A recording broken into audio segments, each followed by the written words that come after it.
D K Shivakumar ಮುಖ್ಯಮಂತ್ರಿಯಾಗಿ ಇವತ್ತಿಗೆ 1 ತಿಂಗಳು ತುಂಬಿದೆ, 30 ದಿನ ತುಂಬಿದೆ.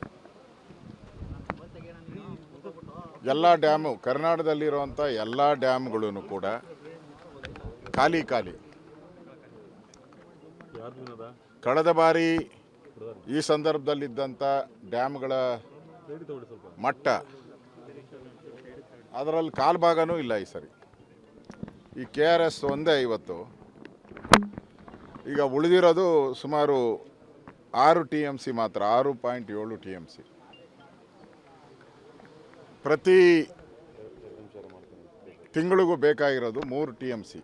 ಅದರಲ್ಲಿ ಅರ್ಧ TMC ವೇಪರ್ ಆಗ್ತದೆ, ವೇಸ್ಟೇಜ್ ಬಿಟ್ಟರೆ 3 TMC ಬೇಕು. ಇನ್ನೆರಡು ತಿಂಗಳಿಗಾಗಷ್ಟು ಮಾತ್ರ ಅದು ಕುಡಿಯೋ ನೀರಿಗೆ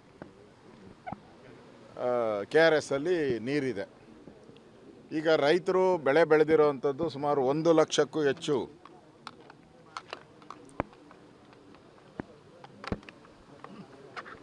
ಕಬ್ಬು ಇರ್ಬೋದು, ಬೇರೆ ಬೇರೆ ಬೆಳೆಗಳಿರ್ಬೋದು. ಅದು 1 ಲಕ್ಷ ಎಕರೆಗಿಂತೂ ಹೆಚ್ಚು ಬೆಳೆ ಬೆಳೆದಿದ್ದಾರೆ. ಆದರೆ ಇವತ್ತು ಅವರಿಗೆ ನೀರು ಕೊಡಲ್ಲ ಅಂತ ಹೇಳಿದ್ದಾರೆ. ಮುಖ್ಯಮಂತ್ರಿನೇ ಸ್ವತಃ ಯಾರು ಬೆಳೆ ಬೆಳಿಬೇಡಿ, ನೀರಿಲ್ಲ ಅನ್ನೋ ಮಾತನ್ನು ಹೇಳಿದ್ದಾರೆ.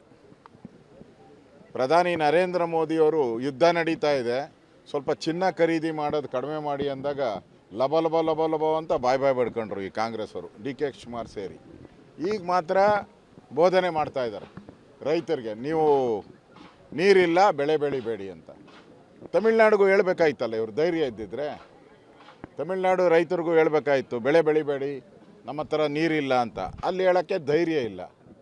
ಅಲ್ಲಿನ ವಿಧಾನಸಭೆಯಲ್ಲಿ ಈಗಾಗಲೇ ರೆಸೊಲ್ಯೂಷನ್ ಮಾಡಿದ್ದಾರೆ, ಮೇಕೆದಾಟುಗೆ ನಾವು ಯಾವುದೇ ಕಾರಣಕ್ಕೂ ಅನುಮತಿ ಕೊಡಲ್ಲ.